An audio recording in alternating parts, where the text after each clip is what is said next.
tardes, estimados compañeros y docente. Mi nombre es Omaira del Rosario Rodríguez Cadena. Soy estudiante de octavo semestre de Psicología. Para este caso, voy a sustentar acerca del trastorno por déficit de atención e hiperactividad TDAH. Es uno de los trastornos del neurodesarrollo de más alta prevalencia en población infantil y una de las patologías estudiadas con mayor amplitud en el afán de encontrar los indicadores neurobiológicos y cognitivos que permitan un mejor acercamiento a su diagnóstico e intervención. Los principales hallazgos hasta el momento en estudios de neuroimagen estructural y funcional, electrofisiológicos y neuropsicológicos parecen concordar que el TDAH tiene su origen en una disfunción de la corteza prefrontal, los ganglios basales y el cerebelo, con sus respectivos circuitos. Estas dos primeras estructuras, a su vez, estarían relacionadas con las funciones ejecutivas como la inhibición y la memoria del trabajo, y la tercera con el procesamiento temporal. Las técnicas de intervención han ido, por lo tanto, mejorando las funciones deficientes mediante diversas aproximaciones como la farmacológica, conductual y neuropsicológica. Todos estos aspectos tienen que ver con el diagnóstico, la evaluación y la intervención. En particular, la neuropsicológica serán desarrollados con mayor amplitud. Epidemiología. El TDAH es un trastorno del neurodesarrollo de mayor prevalencia en la edad escolar. De acuerdo con el Manual de Diagnóstico Estadístico de los Trastornos Mentales DSM-5, su prevalencia se estima en un 5% y resulta más frecuente en varones que en mujeres en una proporción de 2:1, y mencionan que la prevalencia cambia de acuerdo con los instrumentos que se usen, los criterios clínicos aplicados y la población que se estudie. Criterios diagnósticos. El TDAH presenta 3 grupos principales de síntomas: inatención, hiperactividad e impulsividad. Todos ellos nos concuerdan con la edad del individuo, que ha persistido durante al menos 6 meses y que repercuten en las actividades diarias y académicas y laborales. En el DSM-5 se describen como criterios 9 síntomas de inatención, 9 de hiperactividad y 13 de impulsividad. Con base en estas categorías de síntomas, el TDAH se clasifica en 3 subtipos: 1, con predominio en déficit de atención; 2, con predominio hiperactivo impulsivo; y 3, combinando este último con sintomatología de inatención e hiperactividad, impulsividad, y con más de 6 síntomas en cada una de las categorías.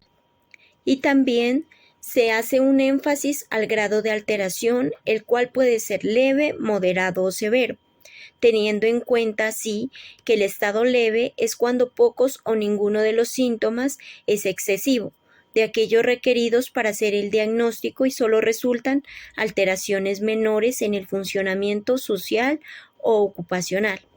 El segundo es moderado, alteración entre leve y severa. Y el tercero es de categoría severa, cuando hay un exceso de síntomas de aquellos requeridos para hacer el diagnóstico, o diversos síntomas son en particular severos, o bien resultan marcada la alteración o el funcionamiento ocupacional o social. De acuerdo a las características neuropsicológicas, la caracterización del TDAH desde el punto de vista neuropsicológico ha sido un tema debatido con amplitud, y deficiencias encontradas cambian de acuerdo con la predominación de los síntomas, tales como inatención, hiperactividad, impulsividad o combinados todos. Se ha propuesto que los niños con TDAH, en especial el subtipo hiperactivo impulsivo y combinado, presentan deficiencias en varios componentes de las funciones ejecutivas, relacionadas con 3 áreas del lóbulo frontal: orbitofrontal, dorsolateral y cíngulo. Conocer el funcionamiento cognitivo de los niños con TDAH es mucha utilidad para la planeación de estrategias de intervención adecuadas para esta población.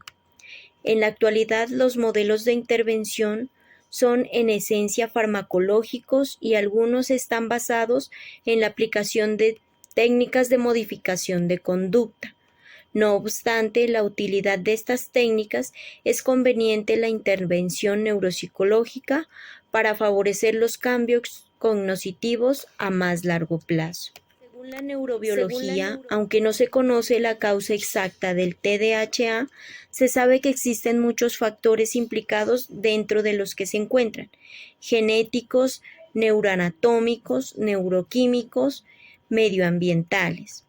Con frecuencia, los hallazgos neuropsicológicos correlacionan a la función prefrontal y de los circuitos frontoestriado tálamo corticales, con los mecanismos de inhibición y del funcionamiento ejecutivo en general. Estos hallazgos clínicos han llevado a la suposición de que una disfunción de estas áreas puede estar implicada en la sintomatología del TDAH. Muchas gracias. Hablaremos de discapacidad intelectual como trastorno del desarrollo neurológico. La discapacidad intelectual inicia en la fase del desarrollo, incluyendo imitaciones frecuentes al funcionamiento intelectual y conductual. Se evidencia en el plano conceptual, social y práctico.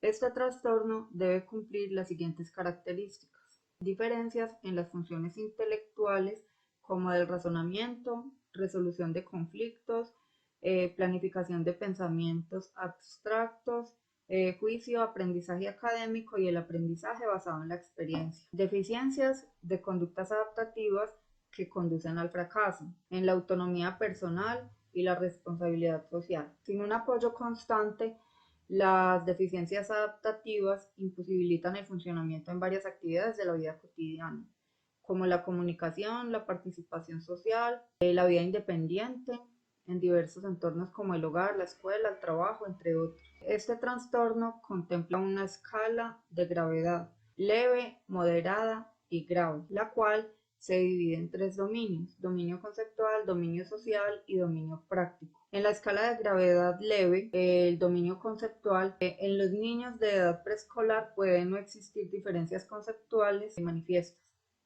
En niños de edad escolar y en adultos existen dificultades en el aprendizaje de aptitudes académicas relativas a la lectura, la escritura, la aritmética, el tiempo, el dinero, y se necesita ayuda en varios campos para cumplir las expectativas relacionadas con la edad. En el dominio social, en comparación con los grupos de edad del desarrollo similar, el individuo es inmaduro en cuanto a las relaciones sociales. Por ejemplo, puede haber dificultad para percibir de forma precisa las señales sociales de sus iguales. La comunicación, la conversación y el lenguaje son más concretos o inmaduros de lo esperado por la edad. En el dominio práctico, el individuo puede funcionar de forma apropiada a la edad. En el cuidado personal, los individuos necesitan cierta ayuda con tareas en la vida cotidiana complejas en comparación con sus iguales. En la vida adulta, la ayuda implica típicamente la compra, el transporte, la organización doméstica, entre otros. Escala de gravedad moderada. En el dominio conceptual, durante todo el desarrollo, las habilidades conceptuales de los individuos están notablemente retrasadas en comparación con sus iguales. En preescolar, el lenguaje y las habilidades preacadémicas se desarrollan lentamente.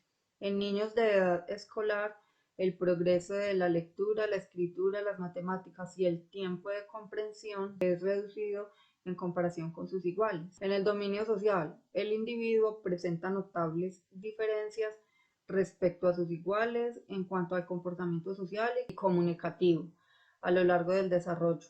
El lenguaje hablado es típicamente un instrumento primario para la comunicación social, pero es mucho menos complejo que en sus iguales. En el dominio práctico, el individuo puede responsabilizarse de sus necesidades personales como comer, vestirse y sus funciones excretoras. Se puede necesitar de personas que le recuerden qué tienen que hacer. Escala de gravedad, su criterio grave. El dominio conceptual. Las habilidades conceptuales están reducidas, donde el individuo tiene generalmente poca comprensión del lenguaje escrito o de conceptos que implican números, cantidades, tiempo y dinero. En el dominio social, el lenguaje hablado está bastante limitado en cuanto al vocabulario y gramática. El habla puede consistir en palabras sueltas o frases y se pueden complementar con medidas de aumento. En el dominio práctico, el individuo necesita ayuda para todas sus actividades de la vida cotidiana, como comer, vestirse, bañarse y funciones excretorias.